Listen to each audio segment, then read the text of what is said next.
तो हेलो बच्चों। और मैं फिर से आ गया हूँ एक छोटा सा टॉपिक लेके। क्लास 12th का टॉपिक है ये। ये जो टॉपिक है उसका नाम क्या है? तो ये है व्हीट स्टोन ब्रिज। तो चलिए हम पढ़ते हैं इस पर्टिकुलर लेक्चर में किसके बारे में, तो व्हीट स्टोन ब्रिज के बारे में। तो सबसे पहले हम समझते हैं what is a wheat stone bridge.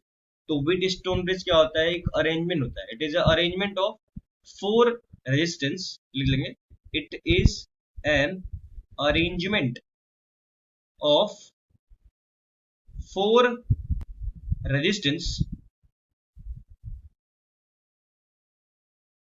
and it is used to determine one of the resistance one of the resistance accurately। मतलब चार रेजिस्टेंस का अरेंजमेंट है जिसमें हम लोग क्या करते हैं, एक रेजिस्टेंस की वैल्यू को निकालते हैं जब तीन का वैल्यू दिया होता है। चलिए अब अगला लाइन लिखते हैं। तो पहला पॉइंट लेते हैं व्हीटस्टोन ब्रिज के बारे में। दूसरा पॉइंट ये है कि इसका अरेंजमेंट आखिर है कैसा। तो दूसरा पॉइंट हम लोग लेंगे कि a wheat stone bridge consists of four resistance। और वो जो चारों रेजिस्टेंस है उसको हम लोग मान लेते हैं P Q R S, connected in the quadrilateral form of quadrilateral in which its one diagonal connected to galvanometer and another diagonal is connected to battery। मतलब ये है कि जो हमारा पी क्यू आर एस है वो सबसे पहले क्वाड्रेटरल के फॉर्म में होंगे, और उसका जो वन डायगोनल होगा वो गैल्वेनोमीटर से जुड़ा होगा, और जो दूसरा डायगोनल क्या होगा, बैटरी से जुड़ा होगा। अभी चलिए बना कर देखते हैं। तो यहाँ पे देखिए ऐसे कुछ बनेगा। ये हमारा एक पॉइंट, दूसरा पॉइंट, तीसरा पॉइंट और ये चौथा पॉइंट। सबके बीच में रेजिस्टेंस जोड़ दीजिए। तो ये हो गया रेजिस्टेंस 1, ये हो जाएगा रेजिस्टेंस 2, ये हो जाएगा रेजिस्टेंस 3, और ये हो जाएगा रेजिस्टेंस 4। तो ये बन गया हमारा क्वाड्रिलेटरल, जिसका नाम लिख दिया पी क्यू आर एस। और यहाँ पे ये जो दोनों, ये जो डायगोनल है इसके बीच में लगा दिया है गैल्वेनोमीटर, और ये जो दोनों डायगोनल है इसके बीच में लगा दिया है हम लोगों ने एक बैटरी जिसका वोल्टेज कितना है, वी है। तो अब ये बोलता है ना कि इस रेजिस्टेंस को, जो ये हमारे पी क्यू आर एस दिए हुए हैं, ये वाले P Q R S, in resistance को ऐसे एडजस्ट किया गया है कि गैल्वेनोमीटर में कोई करंट ना जाए। तो इस कंडीशन में इस व्हीट स्टोन ब्रिज को हम लोग बोलते हैं बैलेंस्ड व्हीट स्टोन ब्रिज। तो इसी बैलेंस्ड व्हीट स्टोन ब्रिज को हम लोग इस्तेमाल करते हैं अलग अलग एप्लीकेशन में। तो मैंने क्या बोला, what is a balanced Wheatstone bridge. तो उसके लिए मैंने बोला कि लिख लेंगे, उसके लिए हेडिंग लगा देंगे क्या, balanced Wheatstone bridge. Balanced Wheatstone bridge. तो इसको कैसे सॉल्व करेंगे या फिर इसको कैसे समझेंगे? तो जो हमारा पी क्यू आर एस था ना, वो कुछ ऐसे हम लोग एडजस्ट करेंगे। तो ऐसे लिखेंगे, the resistance are so adjusted that no current, कोई भी करंट फ्लो नहीं होगा, फ्लोज थ्रू द गैल्वेनोमीटर। तो इस कंडीशन को हम लोग क्या बोलेंगे, इस कंडीशन को हम लोग बोलेंगे balanced Wheatstone bridge. And लिखेंगे, and bridge is said to be, is said to be in balanced condition and जो कंडीशन है वो क्या है, मतलब कैसे एडजस्ट करना है। And the condition for balanced Wheatstone bridge is, ये होता है पी, जो मैं था ना पी बाई क्यू क्या हो जाएगा, आर बाई एस हो जाएगा। ये हो गया हमारा कंडीशन किसका, बैलेंस्ड व्हीट स्टोन ब्रिज का। अब हम सीखते हैं इसके बाद कि प्रूव करते हैं इसको कि बैलेंस्ड व्हीट स्टोन ब्रिज की कंडीशन में कि जब करंट अगर गैल्वेनोमीटर में जीरो जाएगा तो जो पी बाई क्यू क्या हो जाएगा, आर बाई एस के बराबर हो जाएगा। चलिए वैल्यू हम लोग पहले बना लेते हैं व्हीट स्टोन ब्रिज को, उसके बाद उसमें पहले केसीएल के रिस्पेक्ट में करंट दौड़ाए थे। तो बनाने के लिए वैसे ही फिर से 4 पॉइंट लेते हैं, 1 2 3 और 4। यहाँ क्या हो जाएगा, ये एक रेजिस्टेंस है, ये दूसरा रेजिस्टेंस, ये तीसरा रेजिस्टेंस, और ये क्या हो जाएगा, चौथा रेजिस्टेंस। ये हो गया पी क्यू आर एस, बीच में आ गया हमारा गैल्वेनोमीटर, और ये आ गया हमारा बैटरी। सपोज करते हैं हम लोग कि बैटरी से जो करंट निकला है वो कितना निकला है, तो ये निकला है आई करंट। तो ये आई करंट यहाँ पहुंचेगा तो यहाँ डिवीजन होगा। तो सपोज करते हैं यहाँ पे आई वन गया है, तो जब यहाँ पे आई वन चला गया है तो यहाँ कितना बचेगा, तो ये हो जाएगा I minus I one literally. और यहाँ पे जब आई वन पहुंचेगा तो फिर गैल्वेनोमीटर में कितना जाएगा, मान लेते हैं आई जी जा रहा है, तो यहाँ कितना बचेगा, आई वन माइनस आई जी। जब ये यहाँ पहुंचेगा तो ये आई जी पहुंच रहा है, यहाँ क्या पहुंच रहा है, यहाँ पहुंच रहा है आई माइनस आई वन। तो यहाँ दोनों आ रहे हैं तो जाएंगे साथ में, जुड़ जाएंगे ना, अकॉर्डिंग टू क्या, केसीएल।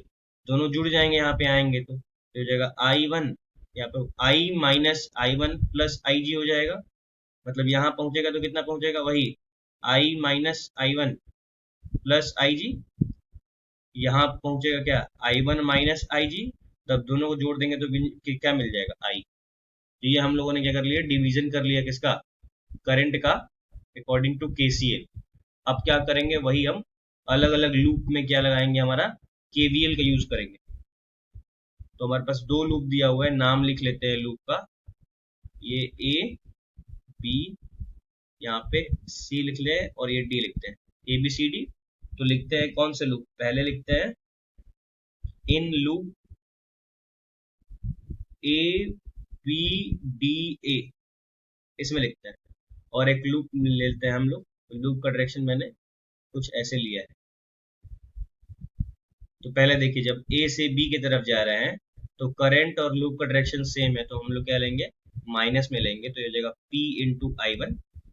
फिर जब नीचे आ रहे हैं तो देखिए बी से जब डी आ रहे हैं तो यहाँ क्या हो रहा है, नीचे की तरफ है लूप का डायरेक्शन और करंट भी नीचे है, तो ये क्या हो जाएगा, ये हो जाएगा माइनस आई जी इंटू जी। जी मानते हैं क्या है, जी जो है ये है resistance of galvanometer, resistance of galvanometer दिया हुआ है।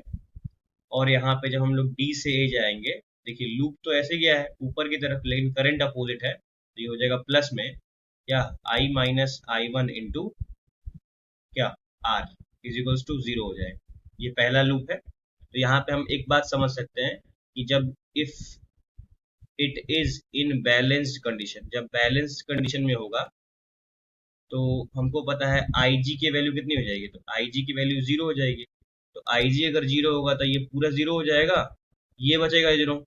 तो यहाँ पे क्या हो जाएगा, I minus I one into R is equals क्या हो जाएगा, पी इंटू आई वन हो जाएगा। इसको मान लेते हैं पहला इक्वेशन।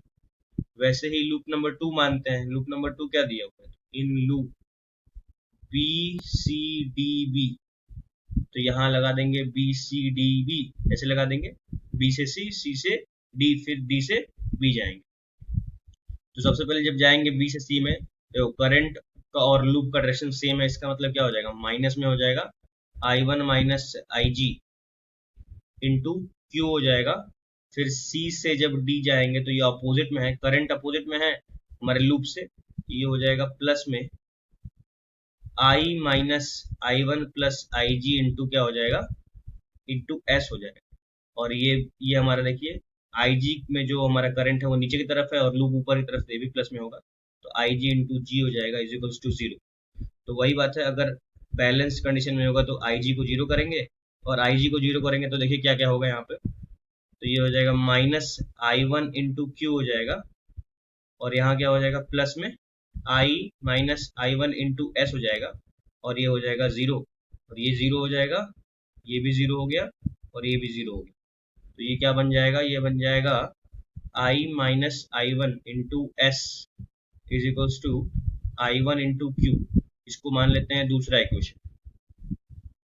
तो पहले इक्वेशन से हम लोगों ने क्या फाइंड आउट कर सकते हैं कि I minus I one divide by I one is equals to क्या हो जाएगा, P by are.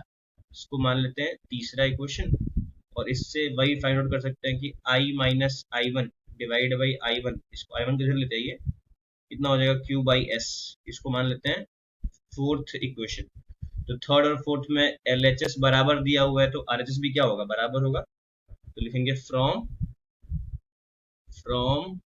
Equation fourth and third क्या हो जाएगा, P by R is equals to Q by S हो जाएगा, या फिर इसको लिखते हैं P by Q is equals to R by S लिख सकते हैं।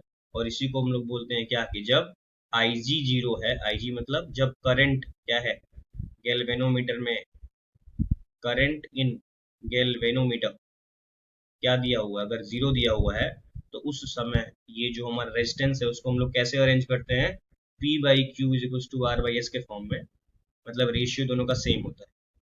मतलब हम लोग ये बोल सकते हैं कि अगर मान लीजिए कोई व्हीट स्टोन ब्रिज दिया हुआ है यहाँ पे ऐसे, एग्जाम्पल से करते हैं इस बार, बीच में ऐसे रेसेस दे दिया है, और यहाँ भी दिया हुआ है, और यहाँ भी दे रखा है। सपोज करिए बीच में ये रेजिस्टेंस 2 दिया है, 4 दिया है, ये 4 दिया है, ये 8 दिया हुआ है, और बीच में मान लीजिए कुछ भी ले लीजिए 5। तो ये एक व्हीट स्टोन ब्रिज का ये फॉर्म है, जिसमें करंट क्या होगा, इस बीच में नहीं जाएगा। क्यों, क्योंकि 2/4 जो होगा वो 4/8 के बराबर होगा, मतलब ये रेशियो बराबर होगा, और जब भी रेशियो बराबर होता है तो बीच में करंट नहीं जाता है। और ये कैसा बिहेव करेंगे, तो जो ऊपर वाले दोनों रेजिस्टेंस हो जाएंगे वो सीरीज में हो जाएंगे, और जो नीचे वाले भी हो जाएंगे क्या हो जाएंगे, सीरीज में हो जाएंगे। तो ये 2/4 हो गया, ये 4/8 हो गया, सीरीज में हो जाएंगे तो क्या हो जाएगा, ये हो जाएंगे 4 + 2 6 हो जाएंगे, और नीचे वाले हो जाएंगे क्या, 8 + 4 12।